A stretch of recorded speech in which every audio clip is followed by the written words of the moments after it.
Lámpara es tu palabra para mis pasos, luz en mi sendero. Lámpara es tu palabra para mis pasos, luz en mi sendero. Buenas tardes, queridos hermanos, hermanas oyentes de Radio Anglicana, la radio de la Iglesia. Bienvenidos a una emisión más de su programa La Palabra. Hoy, después de este tiempo de vacaciones, después de este parón por el verano, estamos nuevamente aquí retomando nuestros compromisos, retomando también este tan esperado programa de La Palabra hoy. Con nosotros el reverendo Juan María Tellería. Bienvenido, reverendo. ¿Qué tal, reverendo Noel? ¿Y qué tal todo el equipo, los equipos, mejor dicho, de Radio Anglicana? Encantado de volver a veros y, sobre todo, encantado otra vez de estar aquí con nuestros queridos amigos y hermanos radio oyentes. Después del parón que hemos tenido por el verano, habíamos finalizado en el ciclo de Balaam, pues hoy retomamos nuestras reflexiones en torno al libro de los números y el tema de hoy sería Baal Peor, tomado del capítulo 25 del libro de los números. Este sería el tema para nuestro día. Como siempre, saludamos a nuestros oyentes, los que nos sintonizan a través de las aplicaciones móviles de Radio Anglicana, los que nos ven y nos escuchan a través de nuestra transmisión de vídeo, en nuestra página web de radioanglicana.es, en nuestra página de kik.com, en nuestras páginas de Facebook y en los grupos de Facebook que retransmiten también nuestra señal. Sean todos bienvenidos. Inclino mi corazón a cumplir tus leyes. Comenzamos poniéndonos en las manos de Dios. Adelante, reverendo. Te damos muchas gracias, Señor y Padre nuestro, porque después de este periodo, como muy bien se ha indicado, de cese de actividad, podemos volver a encontrarnos todos otra vez con la alegría, con el regocijo de quienes estamos contentos, felices y agradecidos de poder seguir siempre reflexionando, siempre meditando sobre tu palabra. Agradecemos mucho, Señor, que a lo largo de este tiempo nos has protegido y nos has guardado. Y agradecemos también, Señor, que a pesar de tantos sinsabores como azotan al género humano, no solamente en nuestro programa, sino que también muchos otros en el mundo y muchas formas se está distribuyendo y difundiendo esperanza para el género humano. Te pedimos que así sea también hoy para con nosotros en el programa de este día. Y te agradecemos que escuches nuestras oraciones en el nombre del Padre, del Hijo y del Espíritu Santo. Amén. Amén. Palabra para mis pasos, luz en mi sendero. Lámpara es tu palabra para... Bueno, como os anunciamos, hermanos, el tema de hoy va al peor. Recordarles que si en el transcurso del programa tienen una inquietud, alguna pregunta o algún aporte, pueden hacérnoslo llegar al número de WhatsApp al 698-680696. Los que están fuera de España, anteponiendo el signo positivo con el número 34, pueden hacernos llegar también sus inquietudes al 698-680696. Recordarles que desde las aplicaciones móviles tienen el enlace directo, también desde la página web tienen el enlace directo para escribirnos aquí al WhatsApp de los estudios de Radio Anglicana. Lámpara es tu palabra para mis pasos, luz en mi sendero. Bueno, vamos a comenzar, Juan Mari, con una pregunta doble. ¿Por qué el nombre de Baal Peor? Y luego también, ¿por qué este nombre tiene connotaciones negativas en la historia bíblica?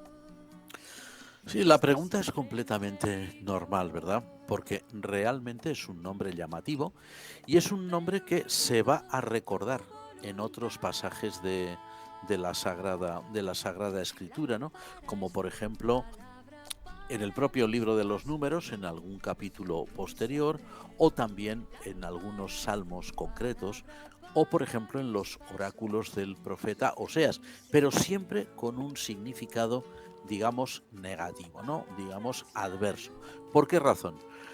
Porque Baal Peor representa un episodio, vamos a ver, un episodio, ¿cómo diríamos? Un episodio tristemente desgraciado, un episodio por demás vergonzoso en la historia de Israel. O sea, el momento en que, fijémonos bien, tal como nos lo cuenta Números 25, el momento en que el pueblo de Israel llega, por fin, el pueblo entero, a las puertas, literalmente, de la tierra de Canaán, pero sin embargo, allí, en ese momento, pues tiene lugar un episodio de total apostasía del pueblo para con Dios, porque se entrega a la adoración del dios Baal Peor.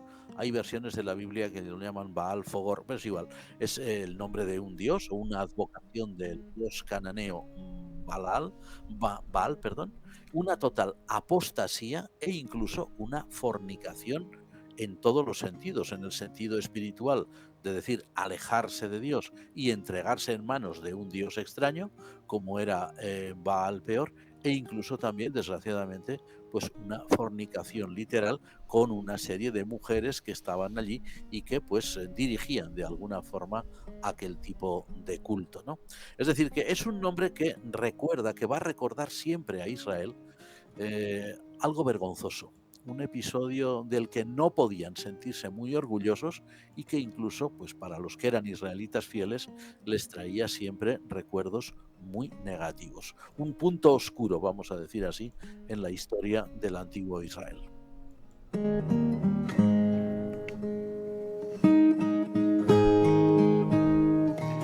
Una querida oyente nos comenta y también en forma de pregunta, se le hace difícil comprender y no entiende cómo el Señor pudo pedirle a Moisés la muerte de tantas personas por juntarse con este demonio, con este ídolo.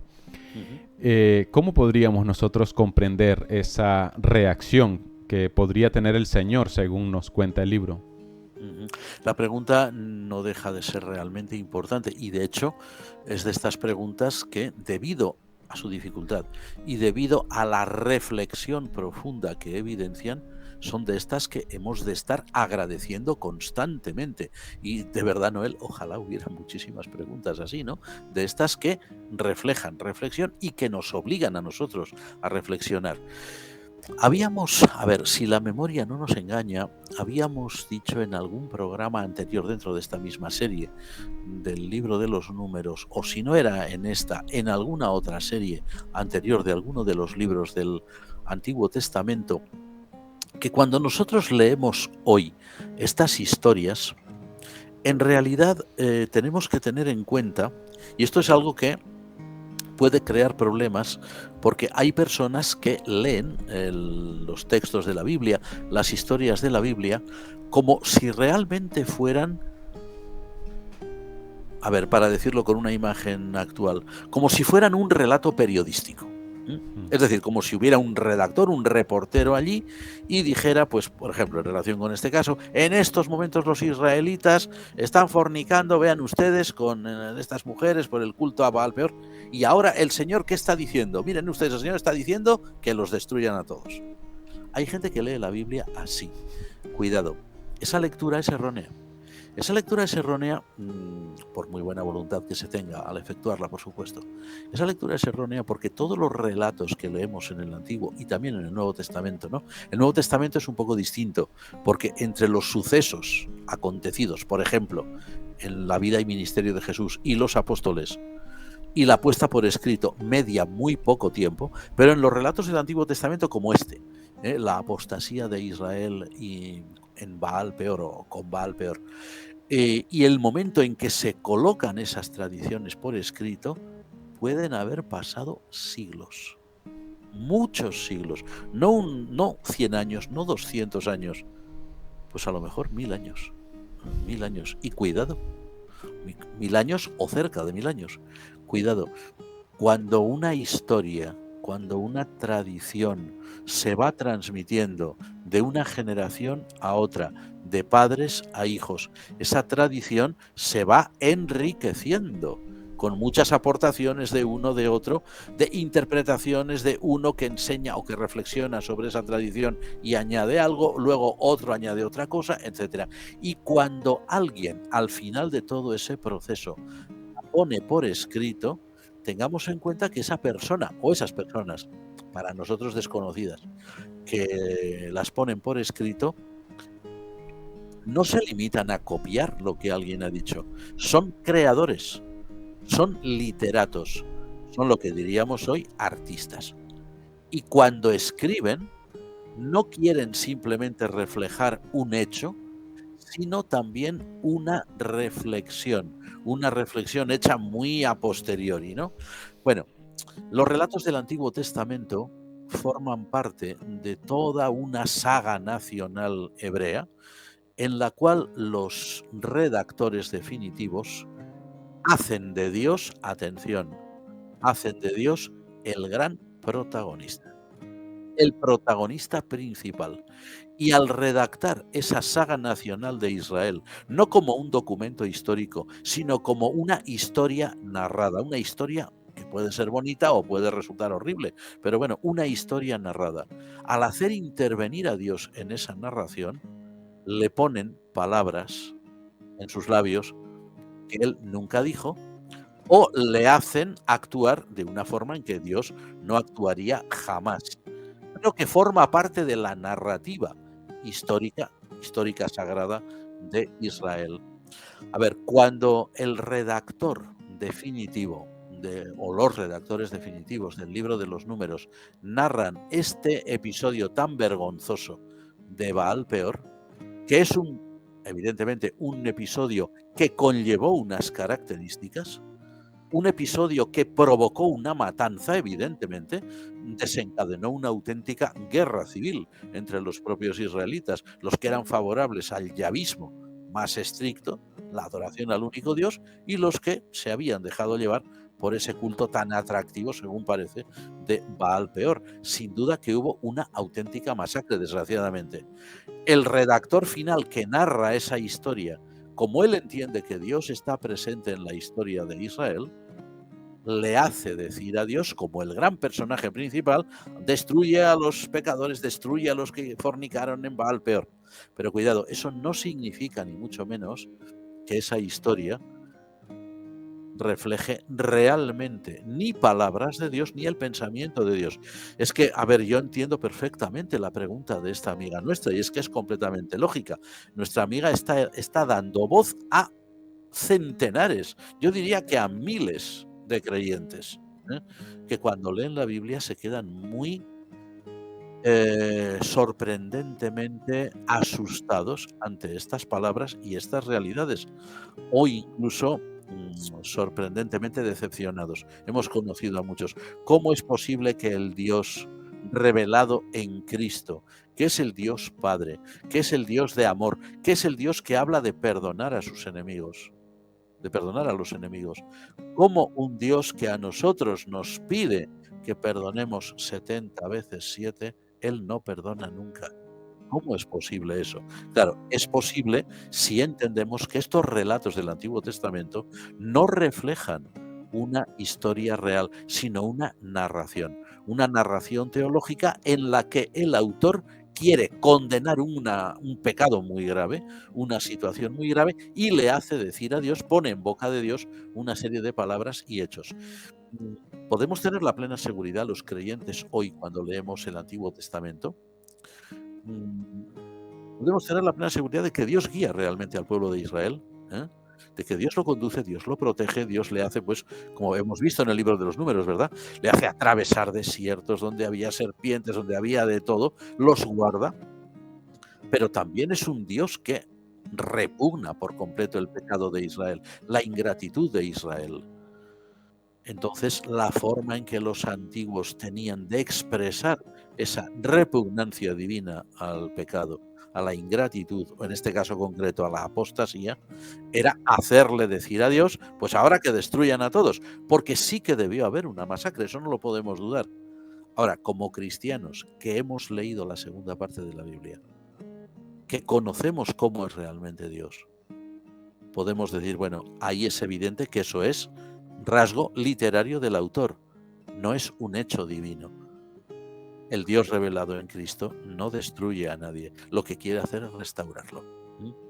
Este tipo de explosiones iracundas del Dios de Israel, que parecen venganzas, evidentemente, eso es un rasgo primitivo que nosotros encontramos en esas narraciones literarias de la historia sagrada de Israel. Pero no es, o sea, Dios nunca ordenó esas masacres. Eso es lo que el antiguo Israel, los redactores del Antiguo Testamento, quisieron escribir para hacer intervenir a Dios en la historia nacional de Israel como el protagonista principal. Nunca lo olvidemos, ¿eh? Dios nunca es un segundón. Dios no es el deuteragonista, el tritagonista o un partiquino cualquiera. Siempre es el personaje principal. Y como personaje principal habla, como personaje principal le hacen actuar, le hacen decir, hacen que su poder se derrame de una forma o de otra, pero cuidado, esos son lecturas literarias, teológicas también evidentemente, pero lecturas literarias muy posteriores. No es una crónica periodística de lo que sucedió realmente. Así que cuando leamos el Antiguo Testamento, digamos, vamos a ver, ¿esto qué me quiere decir a mí? Porque, a ver, a la luz del Evangelio esto no es posible. Entonces, ¿qué quiere decir esto? Por eso la lectura de la Biblia es apasionante. Totalmente, Juan Mari. Es muy interesante también este tipo de aclaraciones porque, como bien has comentado, hay muchos oyentes, hay muchos creyentes que cuando se encuentran con pasajes como este, pues se quedan totalmente desconcertados de lo que están leyendo. Vamos a seguir, vamos a continuar. Un pequeñito detalle, sí. Noel, en relación con esto, perdona que te interrumpa. El problema no es que haya creyentes que se queden desconcertados, porque eso nos pasa a todos. El problema es cuando hay personas que manipulan esa lectura de la Biblia, quieren hacer que todo el mundo la entienda literalmente, pasando por encima de todos los estudios críticos serios, no criticones, críticos serios que se hacen sobre las Escrituras, no cuestionando la inspiración de la Biblia ni nada de esto, sino viendo a ver qué es lo que la Biblia nos quiere decir ahí, una vez que quitamos, eso es como las alcachofas, ¿no? Vamos quitando hoja tras hoja, a ver qué es el meollo, a ver qué es lo que Dios ha querido decirnos, ¿no? Obviando todo ese ropaje cultural. El problema es cuando hay personas, dirigentes religiosos, muy interesados en ese tipo de lecturas literales, de las que ellos obtienen, vamos a decirlo claro, pingües beneficios, porque aprovechan la buena fe de los creyentes y su carencia de conocimiento bíblico para beneficiarse ellos, o para suscitar odios, o para manipular a las congregaciones.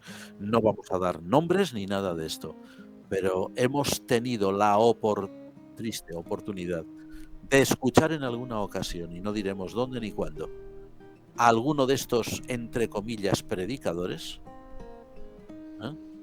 decir a las congregaciones, citando un texto del Antiguo Testamento, si Dios ordenó la destrucción de los apóstatas, por ejemplo, en Baal Peor, Dios también hoy nos ordena la eliminación de quienes en nuestras iglesias apostan. Cuidado. Cuidado, porque esto depende de cómo se diga, dónde se diga, a quién se diga, podría traer consecuencias horribles. No se puede leer la Biblia así. Totalmente. Perdón por la interrupción. No, pero es muy importante. Y a la luz de esto, Juan Mari, siempre nos surge otra inquietud. Esto de causa-efecto, ¿sabes? ¿Cuál sería el origen de esa apostasía generalizada que tiene Israel con esas mujeres de Moab, de Madián, en torno a este culto a Baal Peor? Si nos damos cuenta, y la pregunta es muy importante, porque si nos damos cuenta, como decimos, a lo largo del Antiguo Testamento, de todo el Antiguo Testamento, hay una constatación triste, de hecho, y es que el pueblo de Israel siempre estuvo, por decirlo de una forma muy, ¿cómo se dice?, muy castiza en castellano, ¿verdad? Siempre estuvo con un pie en la fidelidad a Dios y con el otro pie, me da igual que sea derecho o izquierdo, con el otro pie en la apostasía. ¿Por qué? A ver, el pueblo de Israel, nunca hay que olvidarlo, lo hemos dicho alguna vez en algún otro programa, me parece, o bueno, y si no, pues lo decimos aquí ahora. El pueblo de Israel nunca hay que olvidar que es un pueblo cuyos orígenes son la esclavitud de Egipto. Es decir, un pueblo que en un momento determinado sus ancestros, sus antepasados, como sabemos por el Génesis, se trasladan a Egipto, allí prosperan, pero hay un momento, un momento de inflexión en la historia de Egipto, aparece una nueva dinastía, unos nuevos monarcas, tienen miedo a la población israelita porque es numerosa y la esclavizan. Israel nace como pueblo, con conciencia de pueblo, nace bajo el látigo del tirano, del dictador, del capataz egipcio que cumple órdenes y que no tiene ningún escrúpulo ni ningún recato en destrozar e incluso matar, si es necesario, a aquellos hebreos. Pensemos la historia tan horrorosa que cuenta el Éxodo de cómo hay un faraón que decide que hay que arrojar a los niños varones al Nilo, ¿no? Bueno, en fin, todas estas historias que lo que reflejan es un hecho real, y es esclavitud, pero una esclavitud indignante, una esclavitud que destruye la dignidad de la persona. A ver, el pueblo de Israel es rescatado por Dios.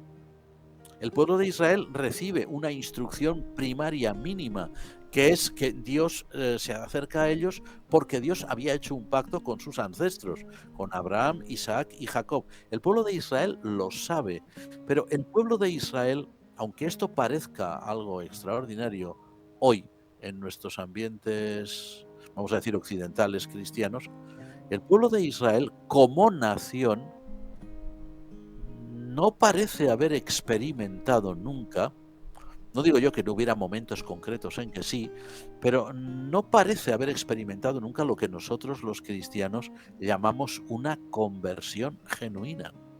Israel se deja arrastrar. Recordemos bien, si el monarca es fiel, el pueblo es fiel. Si el monarca no es fiel, el pueblo deja de ser fiel. Entonces, ¿qué ocurre con Israel? Israel, el pueblo de Israel, además, viviendo en la tierra de Canaán, es un pueblo que se encuentra con una población autóctona que tiene una serie de ritos, una serie de cultos que no se parecen en nada al culto austero, al culto sobrio del dios Yahvé, un dios del desierto, ¿verdad? Un dios que se aparece a Israel en el desierto. Vale, ¿cómo eran los cultos cananeos? Los cultos cananeos no eran los únicos, había muchos en todas partes, ¿no? Bueno, eran cultos de la fertilidad, ¿no?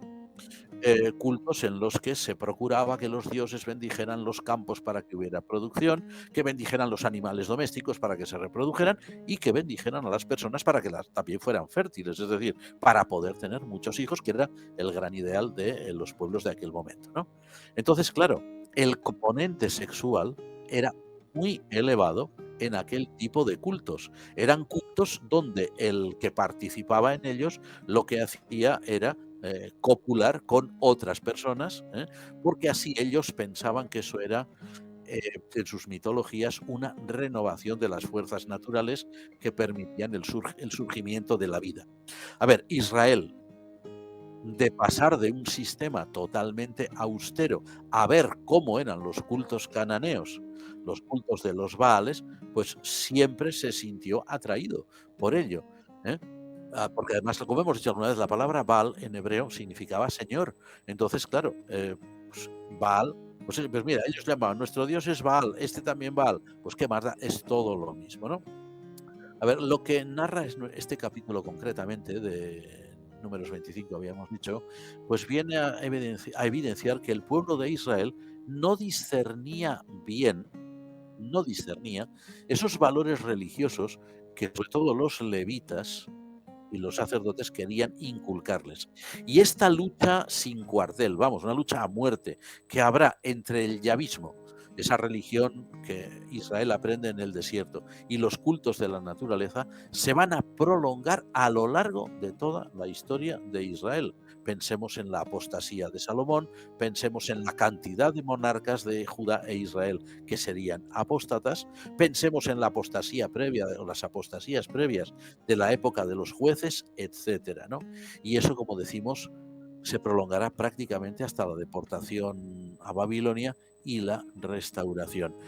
El judaísmo, no ya la antigua religión de Israel, sino el judaísmo que nace después del cautiverio, nunca más se sintió concernido por estos cultos a los que consideró, lógicamente, abominables, porque el judaísmo ya había aprendido, muy a su pesar, con una deportación de por medio, que Dios era solo uno y que no quería saber nada con otras divinidades que se adorasen por ahí. O sea, la repulsa de Dios a los cultos paganos era absoluta. El judaísmo lo aprendió.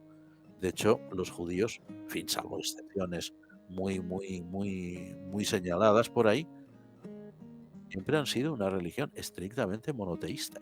Vamos, de hecho, son nuestros hermanos mayores, son la madre del cristianismo, ¿verdad? Y luego también del Islam. Una religión estrictamente monoteísta. Sin embargo, sus antepasados de Israel no lo eran. No lo eran porque les faltaba asimilar esa realidad. Los judíos la asimilaron.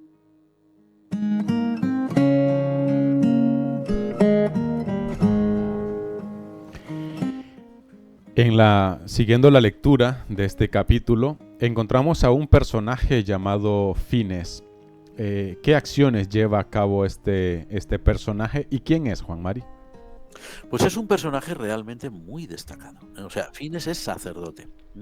Según lo que dice el texto, es hijo de Eleazar, que a su vez era hijo de Aarón, el hermano de Moisés. O sea, Fines es nieto del sacerdote Aarón, del primero, y por decirlo como diríamos hoy, sobrino nieto de Moisés. Bien, el texto presenta a Fines, que en ese momento debía ser un hombre muy joven, pero lo presenta como una persona, la palabra sería celosa, en el buen sentido de la palabra, celosa del honor de Dios, celoso por Dios, celoso por la revelación, la alianza de Dios con Israel. Y lo que nos dice el texto es que en un acceso de ira, de lo que llaman a veces ira santa por ahí, cuando ve que un jefe israelita, o sea, no un cualquiera, un jefe de tribu israelita, lleva a su tienda a una princesa madianita, con la que estaba participando en toda aquella orgía de Baal Peor, pues Fines, en un acceso de ira, viendo lo que estaba sucediendo, entra a la tienda y con la lanza que lleva en la mano, pues puede ser que enclava en el suelo al israelita y a la madianita, a los dos. La tradición que recoge este capítulo de Números 25 tiene muy buen cuidado de indicar que Fines actuó movido por celo divino, por la conciencia de la misión sagrada de Israel y no simplemente por un interés personal. Esto es lo que el texto nos cuenta. Ahora, claro, lógicamente, supongo yo que desde el punto de vista moral nuestro, cristiano, nos haría plantearnos, sin duda, muchas cosas, evidentemente. Sí, hablando de esas dudas, ¿cómo justificaríamos o cómo se intenta a través del pasaje bíblico justificar esta acción que tuvo o que hizo Fines? Pues mira, ni más ni menos, Dios, una vez más, el autor sagrado hace intervenir a Dios en escena como el gran protagonista que es. No es Fines el protagonista, ni mucho menos, es Dios. Dice que establece una alianza particular con Fines, hijo de Eleazar, nieto de Aarón. Una alianza conforme a la cual el sacerdocio levítico sería permanente en su familia y en su linaje. Por lo tanto, de alguna forma, la intervención de Dios, tal como se narra en este texto, lo que haría sería refrendar esa tradición sagrada de aquel crimen cometido, porque eso fue un asesinato, iba a decir a mano armada, pero es que lo era, con una lanza, y no sería una lanza pequeña.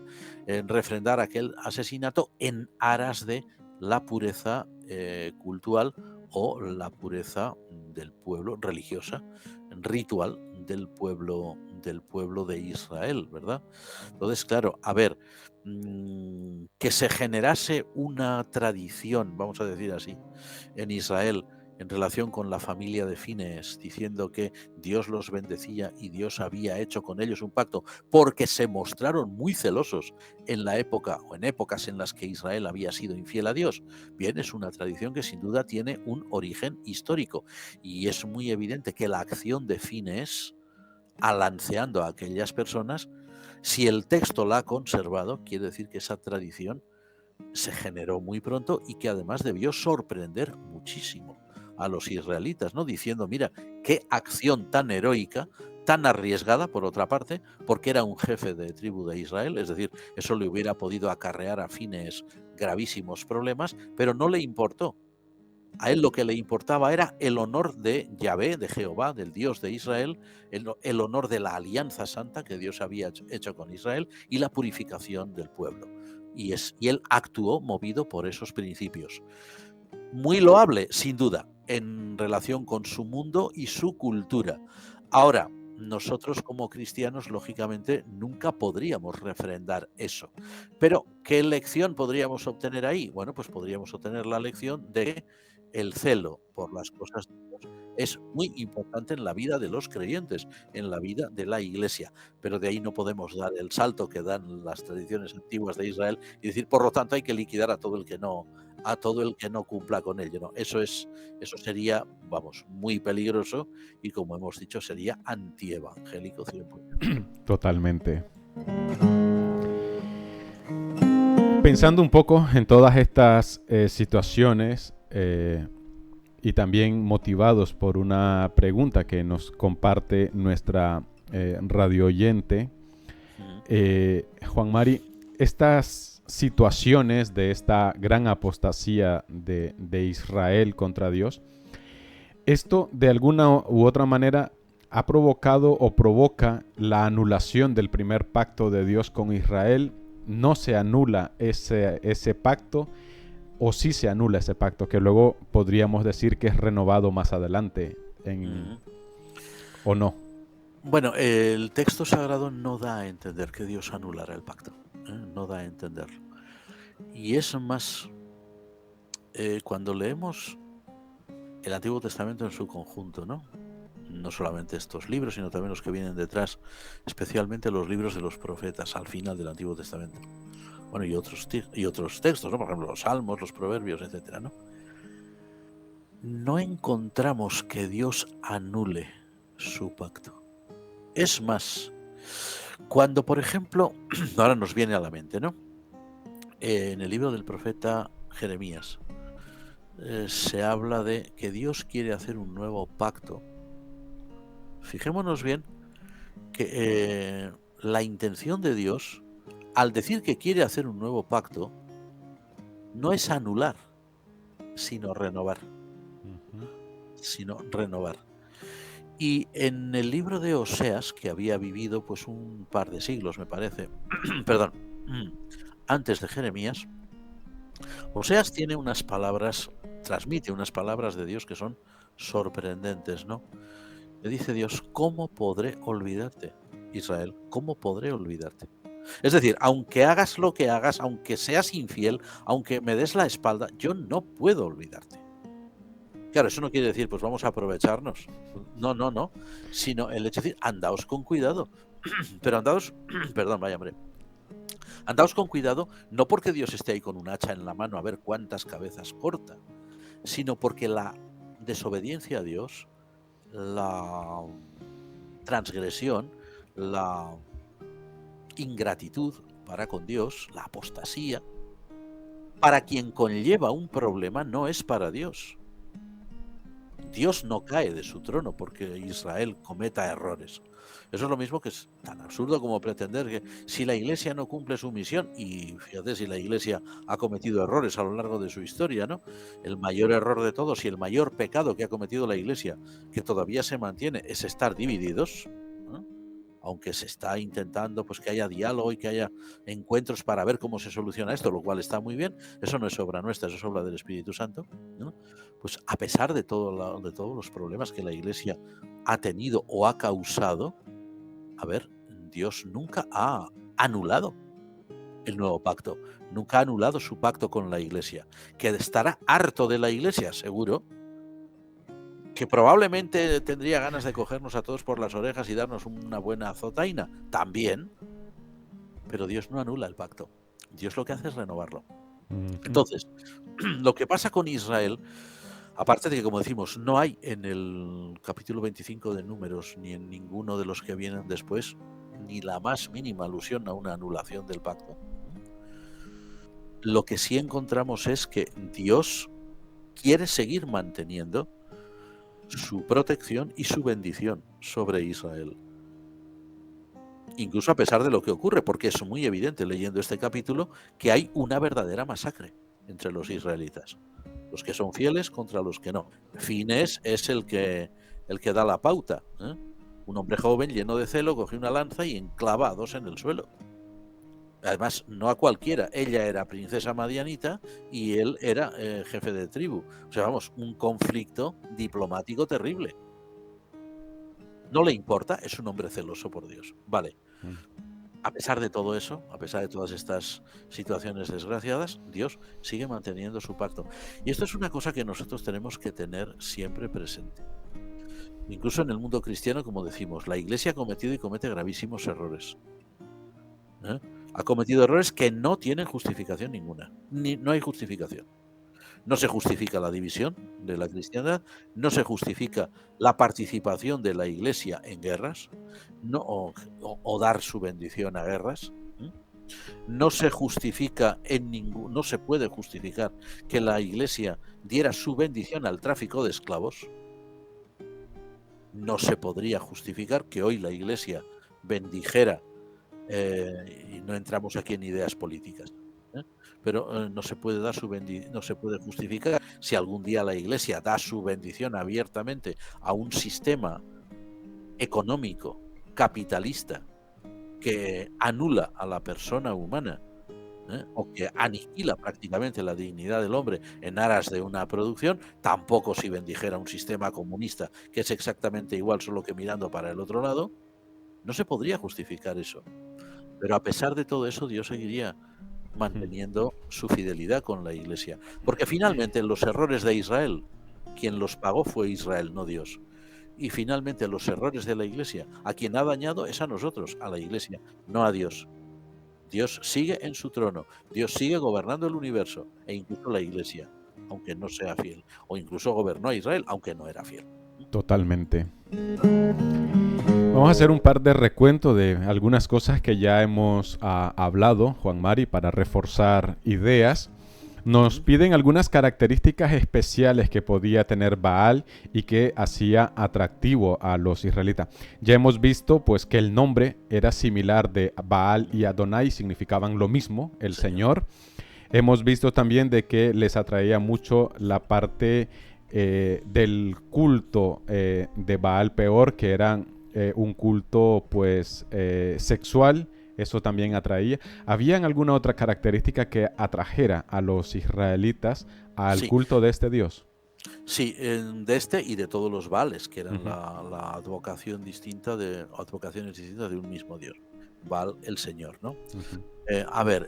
Sí, tenía también una característica muy importante. Era un Dios que garantizaba la riqueza.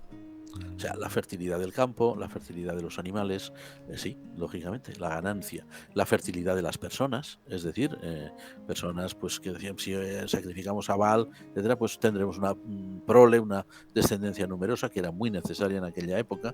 Pensemos que cuantos más hijos se tuvieran, más manos había en la familia para trabajar los campos o para los ganados. No era necesario contratar a nadie, ¿no? Y esto coincidía con aquel pensamiento judío de que el número de los hijos era la gran bendición que Dios te daba. La gran bendición, efectivamente. Entonces, Baal era el Dios que aseguraba esto. Por otro lado, Baal, es muy curioso, Baal no estaba solo. Baal tenía esposa. la diosa Astarte, que también aparece en la Biblia. En algunas versiones pone Astarot, bueno, pues lo mismo, es que era la diosa madre. Baal era el dios padre y ella la diosa madre. Y esto era muy atractivo para los israelitas. Tanto es así que se han encontrado, no ahora, hace ya un tiempo, ¿no?, en la zona central de lo que hoy es el Estado de Israel, en hallazgos arqueológicos, inscripciones de estas que aparecen, por ejemplo, en piezas de cerámica, o en paredes o en muros descubiertos, donde se hacen ofrendas al Yahvé de Samaria, ¿eh? Al Yahvé de Samaria y a su Astarte. Es decir, Yahvé, asimilado a Baal, también le atribuían una esposa. Curioso. El Antiguo Testamento esto no lo recoge. No lo recoge porque el Antiguo Testamento está escrito bajo la inspiración de los sacerdotes y levitas, que eran estrictamente monoteístas, pero el pueblo no lo era. De hecho, otra vez volvemos al libro de Jeremías. Jeremías condena abiertamente el culto de la reina del cielo, que se adoraba en Jerusalén. Bueno, pues esta reina del cielo era la esposa de Jehová, la esposa de Yahvé. ¿Por qué lo condenaba Jeremías? No olvidemos que Jeremías, además de profeta, era sacerdote, era levita, procedente de una localidad cercana a Jerusalén, era de familia levítica, y los levitas eran estrictamente monoteístas y no entendían que Dios pudiera tener esposa, porque Dios era una entidad única e irrepetible, no podía haber. Pero como el culto cananeo de los Baales hacía que Baal tuviera esposa, muchos israelitas estaban dispuestos a aceptar que Yahvé tenía una esposa, y que como tal había que darle culto. Y según dice Jeremías, había mujeres en Jerusalén que no eran precisamente del pueblo, sino sin duda de la clase más alta, que tejían tiendas y cosas para la reina del cielo, lo que significa que había un verdadero culto a la esposa de Yahvé. Pero curiosamente el profeta no dice que es la esposa de Yahvé, dice la reina del cielo como una entidad pagana, que lo era, porque él era sacerdote y los sacerdotes no aceptaban el politeísmo. O sea que Baal era un dios muy atractivo para, bueno, los distintos Baales eran muy atractivos para los israelitas. Y con esto podríamos relacionar aquellas palabras, igual están totalmente desconectadas, pero para entenderlo mejor, ¿no? Cuando el profeta Ezequiel también decía, mi pueblo perece por falta de conocimiento, que muchas veces la falta de conocimiento de Dios, del culto a Dios, llevó a Israel por veredas, y lo mismo pasa también con muchos creyentes hoy en día. Por el desconocimiento bíblico van por donde les lleva el viento. Bueno, así es.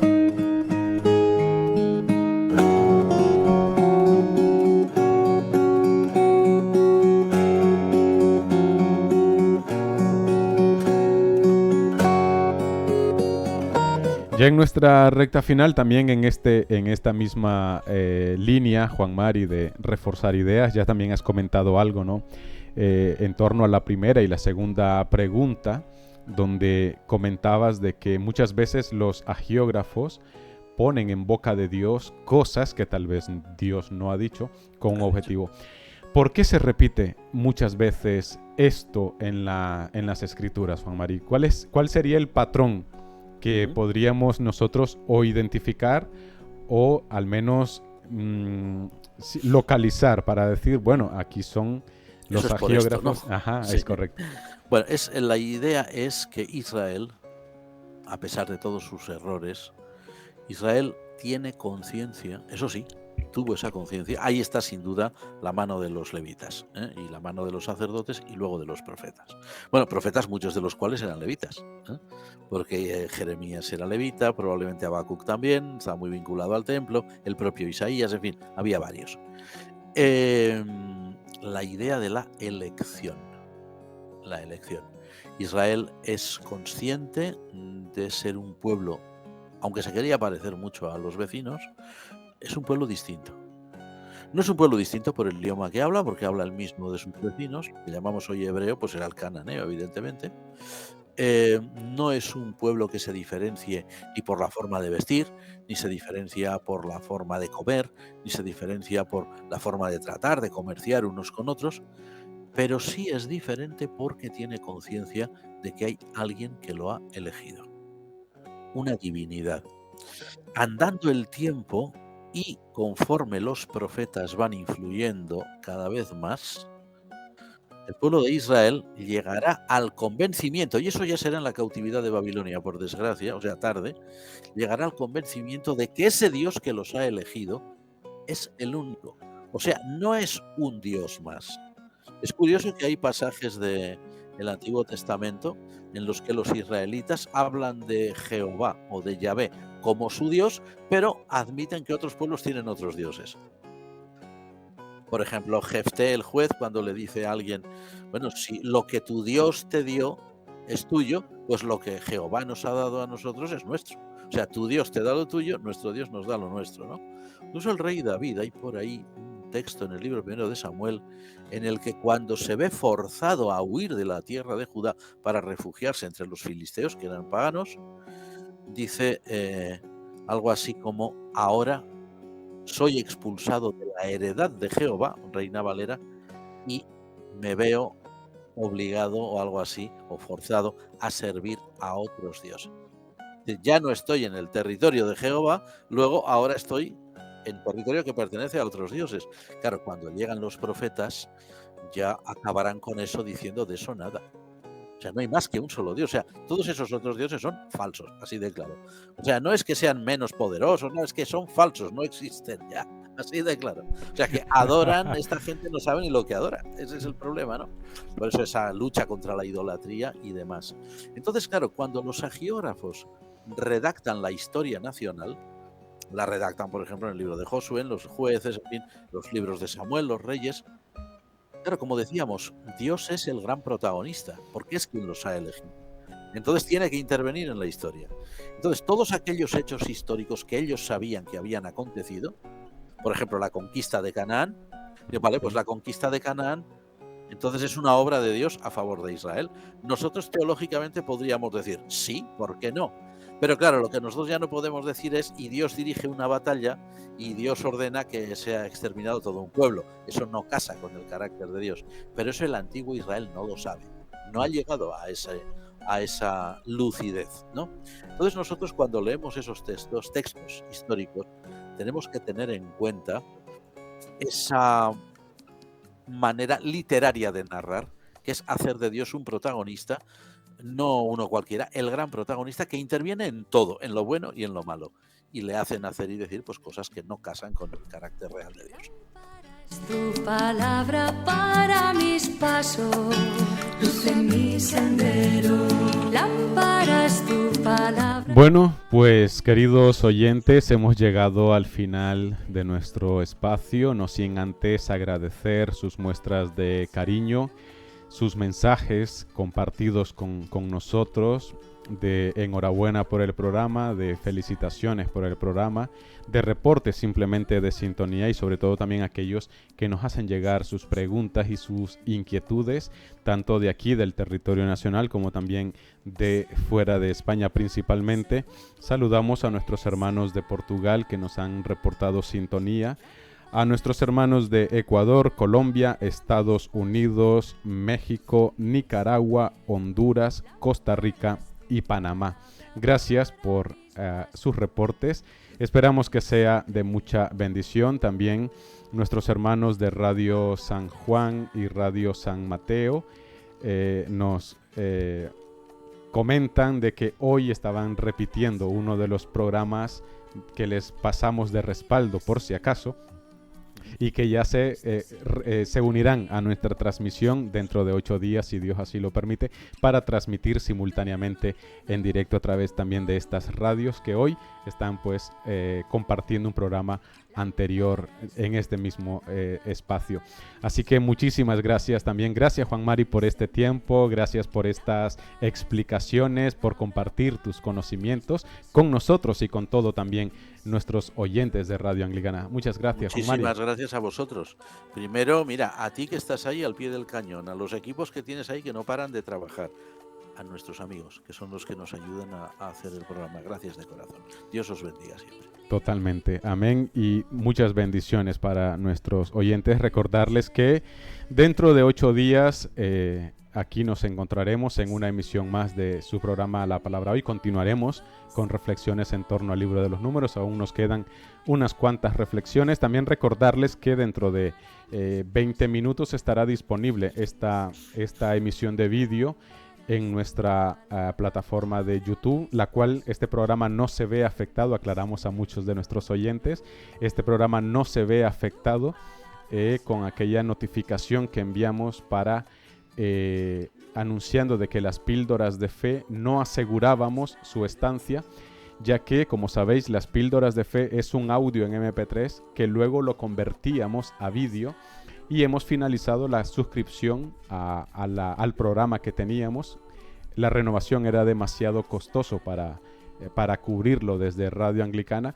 Hemos encontrado una fórmula gratuita que ya podéis ver que es diferente a lo que había antes, pero mientras podamos seguirán ahí las píldoras.